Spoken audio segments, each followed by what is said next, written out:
घड़ी मन प्रभु में लगा लो। प्रभु चिंतन करो प्रभु प्यारो।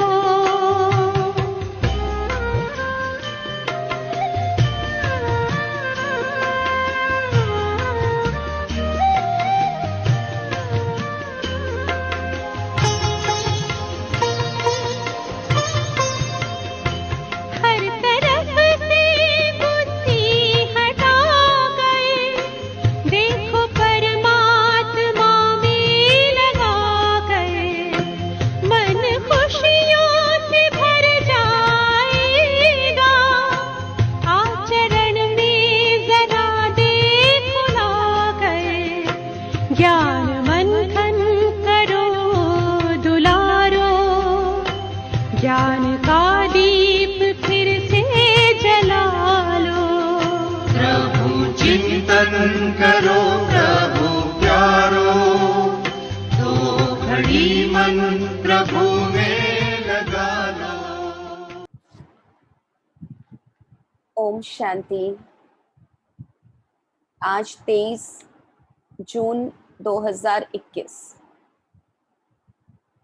बाबा के महावाक्य मीठे बच्चे, याद से आत्मा का किचड़ा निकालते जाओ। आत्मा जब बिल्कुल पावन बने तब घर चल सके। प्रश्न, इस अंतिम जन्म में बाप के किस डायरेक्शन को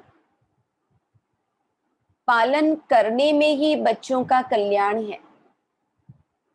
उत्तर, बाबा कहते मीठे बच्चे, इस अंतिम जन्म में बाप से पूरा वर्षा ले लो। बुद्धि को बाहर में भटकाओ मत। विश्व को छोड़ अमृत पियो। इस अंतिम जन्म में ही तुम्हें 63 जन्मों की आदत मिटानी है। इसलिए रात दिन मेहनत कर देही अभिमानी बनो। ओम शांति। शांति धाम विश्रामपुरी है।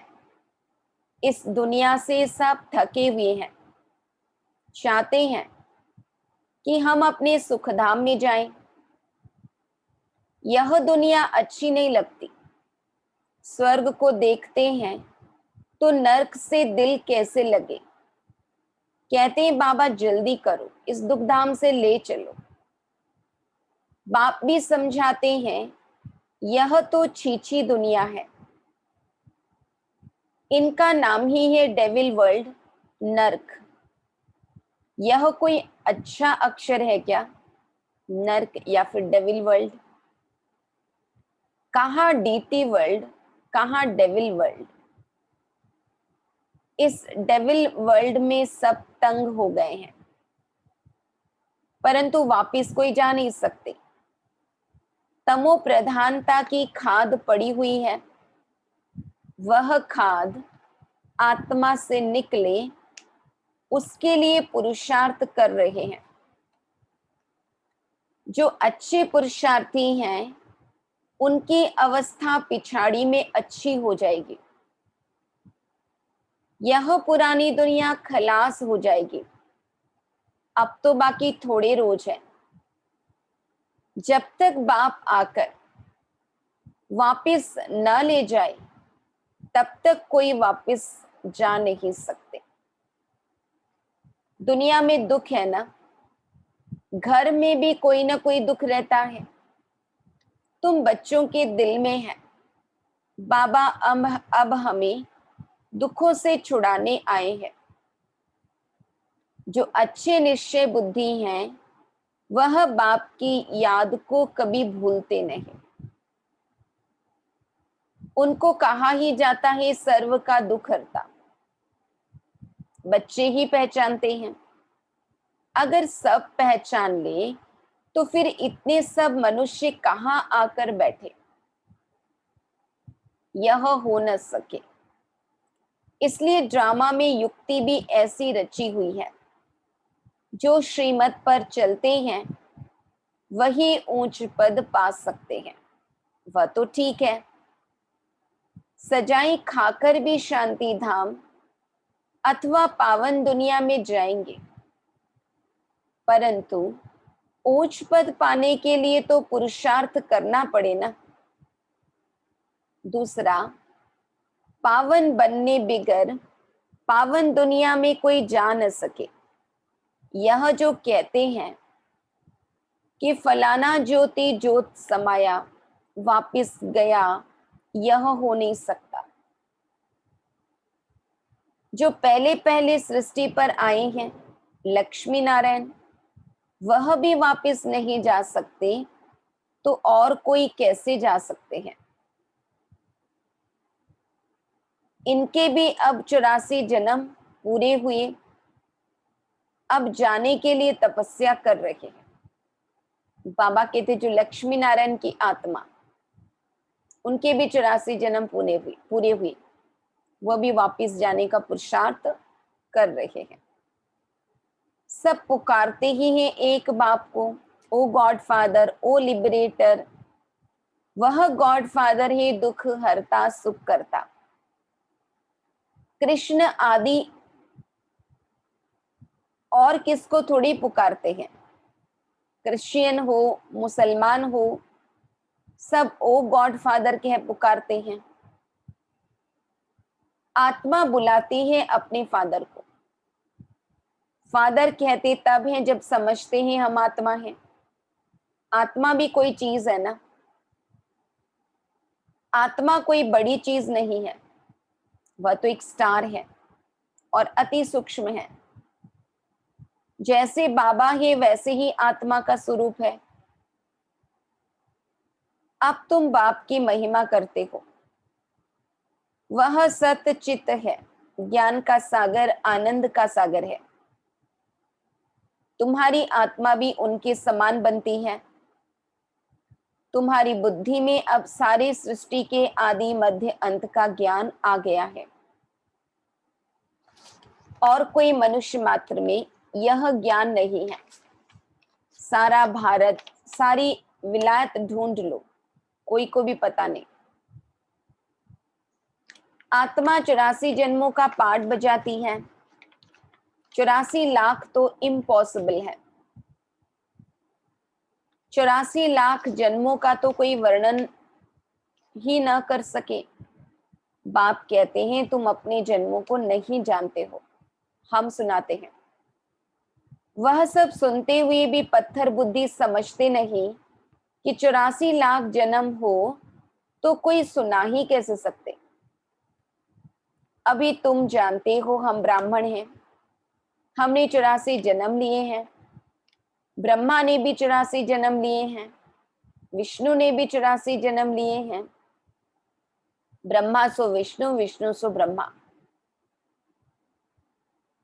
लक्ष्मी नारायण ही 84 जन्म ले फिर ब्रह्मा सरस्वती बनते हैं। यह भी समझने की बात है ना। बाप कहते हैं हर 5000 वर्ष बाद आकर समझाता हूं। 5000 वर्ष का चक्र है। अभी तुमने वर्णों का राज भी समझा है, हमसो का अर्थ भी समझा है। हम आत्मा सो देवता बनते हैं, फिर हम सो क्षत्रिय, हम सो वैश्य शूद्र बनते हैं। इतने इतने जन्म लेते हैं, फिर हम सो ब्राह्मण बनते हैं। ब्राह्मणों का यह एक जन्म है। यह है ही तुम्हारा हीरे जैसा जन्म। बाप कहते हैं यह तुम्हारा उत्तम शरीर है, इससे तुम स्वर्ग का वर्षा पा सकते हो। इसलिए अब और कोई तरफ भटको मत। ज्ञान अमृत पियो। समझ में भी आता है, बरोबर 84 जन्म लेते हैं। तुम पहले सतयुग में सतो प्रधान थे, फिर सतो बने, फिर चांदी की खाद पड़ी। एकदम पूरा हिसाब बताते हैं। अब गवर्नमेंट भी कहती है सोने में खाद मिलाओ, एलॉय मिलाओ। 14 कैरेट सोना पहनो, सोने में खाद डालना, यह भारतवासी अपशगुन समझते हैं। शादी कराते हैं तो एकदम सच्चा सोना पहनते हैं। सोने पर भी भारतवासियों का बहुत प्यार है। क्यों? भारत की बात मत पूछो। सतयुग में तो सोने के महल थे, सोने की ईंटें थी। जैसे यहाँ ईंटों की ढेरी लगी रहती है, वहां सोने चांदी की ढेर रहती है। माया मच्छंदर का खेल दिखाते हैं। उसने सोने की ईंटें देखी, सोचा ले जाता हूं। नीचे उतरा तो देखा तो कुछ भी नहीं है ना, ध्यान में देखा था। होश आया तो कुछ भी नहीं है। कुछ न कुछ बात लगती है। बच्चियां समझती हैं अभी हम फिर से स्वर्ग में जाते हैं। फिर अगर पति आदि तंग करते हैं तो बेचारी अंदर में रोती हैं, कब हम सुखधाम में जाएंगे बाबा, अब जल्दी करो। बाबा कहते बच्चे जल्दी कैसे करूं? पहले तुम योग बल से अपना किचड़ा तो निकालो, योग की यात्रा पर रहो। बाप धीरज देते हैं। पुकारते भी हो हे पतित पावन आओ, गाते भी हैं सर्व का सदगति दाता एक। यहाँ की ही बात है। अकासुर बकासुर, यह सब बातें इस संगम समय की है। यह है ही आसुरी दुनिया। तो बाप समझाते हैं, मैं कल्प कल्प संगम पर आता हूं, जब सारा झाड़ जर्जरीभूत अवस्था को पाता है। तुम जानते हो सतयुग में हर चीज सतो प्रधान होती है। यहाँ इतने पंछी जानवर आदि हैं, यह सब इतने वहां नहीं होंगे। बड़े आदमियों के पास अच्छी सफाई रहती है, उन्हों के रहने का स्थान फर्नीचर आदि बहुत अच्छा होता है। तुम भी इतने ऊंच देवताएं बनते हो, वहां ऐसी कोई छींची चीज रह न सके।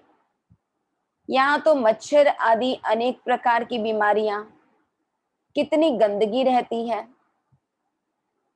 गाँवों में इतना गंद नहीं रहता, बड़े बड़े शहरों में बहुत गंदगी रहती है, क्योंकि बहुत मनुष्य हो गए हैं, रहने की जगह नहीं है। तुम सारे विश्व के मालिक बनते हो। मनुष्य गाते हैं घट ही में ब्रह्मा, घट ही में विष्णु, घट ही में 9 लाख तारे। आत्मा सो परमात्मा कह देते हैं। बाबा कहते ब्रह्मा सो विष्णु बन जाते हैं। विष्णु के साथ सितारे भी हैं। सतयुग में यह देवता बनते हैं तो इतने थोड़ी होते हैं।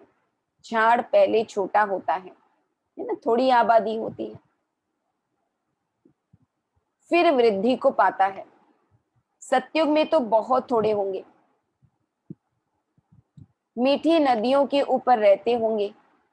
यहाँ नदियों से बहुत कैनल्स निकालते हैं, वहां कैनल्स आदि थोड़ी होते हैं। मुट्ठी जितने तो मनुष्य होते हैं। इतनों के लिए गंगा जमुना तो है ही, उन नदियों के ही आसपास रहते हैं। 5 तत्व भी देवताओं के गुलाम बन जाते हैं। कभी भी बेकायदे बरसात नहीं पड़ती, कभी नदी उछल नहीं खाती। नाम ही है स्वर्ग, तो फिर क्या। अब कहते हैं स्वर्ग की आयु इतने लाख वर्ष है। अच्छा, भला वहां कौन राज्य करते थे यह तो बताओ। कितने गपोड़े लगाते रहते हैं। तुम जानते हो हम कल पहले मुआफिक ये पाठ बजा रहे हैं। रुद्र ज्ञान यज्ञ में अनेक प्रकारों के असुरों के विघ्न पड़ेंगे। फिर मनुष्य समझते हैं असुर लोग ऊपर से गंध गोबर आदि डालते थे, परंतु नहीं। तुम देखते हो कितने विघ्न पड़ते हैं। अबलाओं पर अत्याचार होते हैं तब तो पाप का घड़ा भरेगा।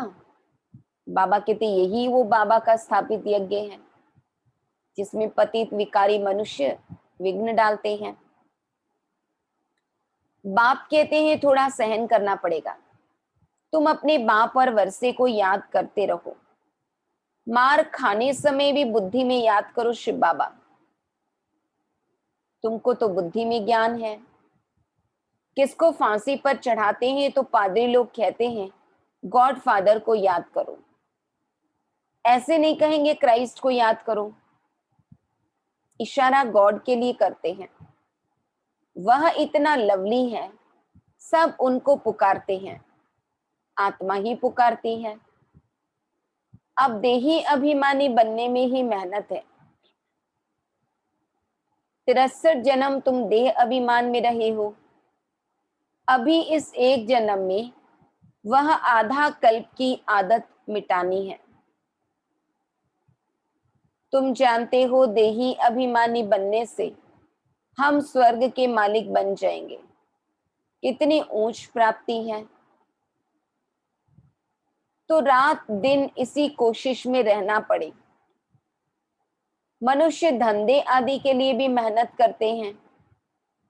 आमदनी में मनुष्य को कभी झुटका या उबासी नहीं आएगी क्योंकि आमदनी है। बाबा कहते कमाई के समय नींद नहीं आती, उड़ जाती, पैसे की खुशी रहती है, थकने की बात ही नहीं रहती। बाबा भी अनुभवी है ना, बाबा भी व्यापारी था ब्रह्मा बाबा, बाबा को अनुभव है कैसे कमाई के समय नींद उड़ जाती। रात को स्टीमर्स आते थे तो आकर माल खरीद करते थे, जब तक ग्राहक की जेब खाली न करे तब तक उनको छोड़े नहीं। बाबा ने रथ भी पूरा अनुभवी लिया है, इसने सब अनुभव किया है। गावड़े का छोरा भी था, 10 आने मण अनाज बेचता था, अभी तो देखो विश्व का मालिक बनते हैं। एकदम गावड़े का था, फिर चढ़ गया तो एकदम जवाहरत के धंधे में लग गया। बस जवाहरत की बात, यह फिर है सच्ची जवाहरत, यह होता है रॉयल व्यापार। बाबा बहुत अनुभवी है। बाबा वाइसराय आदि के घर में ऐसे जाते थे जैसे अपना घर। इनको फिर कहा जाता है अविनाशी ज्ञान रत्न। जितना यह बुद्धि में धारण करेंगे इससे तुम पदम पति बनेंगे। शिव बाबा को कहा जाता है सौदागर रत्नागर। उनकी महिमा भी गाते हैं, फिर कह देते सर्वव्यापी। महिमा के साथ फिर इतनी ग्लानि, कैसी हालत हो गई है भक्ति मार्ग की। बाप कहते हैं जब भक्ति पूरी होती है तब भक्तों का रक्षक बाप आते हैं। बहुत भक्ति कौन करते हैं यह भी सिद्ध हो जाता है। सबसे जास्ती भक्ति तुम करते हो, वही यहां आकर पहले पहले ब्राह्मण बनते हैं और बाप से वर्षा लेते हैं फिर से पूज्य बनने का। रावण ने पुजारी बनाया है, बाप पूज्य बनाते हैं। यह है भगवानुवाच। भगवान एक है, 2-3 भगवान होते नहीं। गीता भगवान की गाई हुई है। पहली बात भगवान एक है, फिर बाबा कहते गीता भगवान की गाई हुई है। शिव भगवानुवाच के बदले कृष्ण का नाम ठोक दिया है तो कितना फर्क हो गया है। ड्रामा अनुसार फिर भी गीता का नाम ऐसे बदलना ही है। फिर बुलाते हैं हे पतित पावन आओ। बाप पावन बनाते हैं, रावण पतित बनाते हैं। तो समझने की कितनी बुद्धि चाहिए। श्रीमत श्रेष्ठ से श्रेष्ठ मत है ही एक बाप की। यह लक्ष्मी नारायण स्वर्ग के मालिक बाप के मत से ही बने हैं। अच्छा, मीठे मीठे सिकीलधे बच्चों प्रति माता पिता बाप दादा का याद प्यार और गुड मॉर्निंग। रूहानी बाप की रूहानी बच्चों को नमस्ते। हम रूहानी बच्चों की रूहानी बाप दादा को याद प्यार, गुड मॉर्निंग और नमस्ते। धारणा के लिए मुख्य सार, इस एक जन्म में 63 जन्मों के पुराने देह अभिमान की आदत मिटाने की मेहनत करनी है। देही अभिमानी बन स्वर्ग का मालिक बनना है। इस हीरे तुल्य उत्तम जन्म में इस बुद्धि को भटकाना नहीं है, सतो प्रधान बनना है। अत्याचारों को सहन कर बाप से पूरा वर्षा लेना है। वरदान, सोचना, बोलना और करना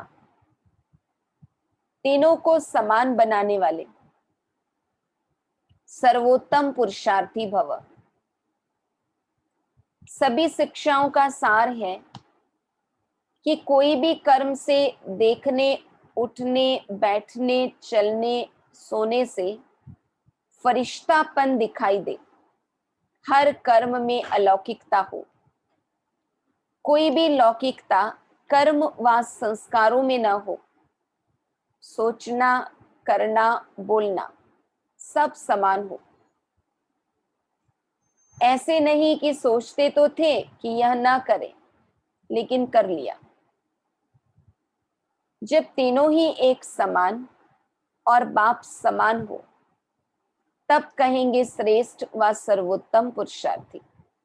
पहले तो जो सोचना वही बोलना वही करना, फिर आगे ध्यान रखना कि हमारा सोचना, बोलना, करना सब बाप समान हो, यानी हमारी सोच बाप समान हो तो बोलना करना ऑटोमेटिक बाप समान हो जाएगा। बाबा कहते तब कहेंगे श्रेष्ठ व सर्वोत्तम पुरुषार्थी। स्लोगन, जिम्मेवारी उठाना अर्थात एक्स्ट्रा दुआओं का अधिकारी बनना। बाबा कहते जिम्मेवारी उठाना अर्थात एक्स्ट्रा दुआओं का अधिकारी बनना। ओम शांति।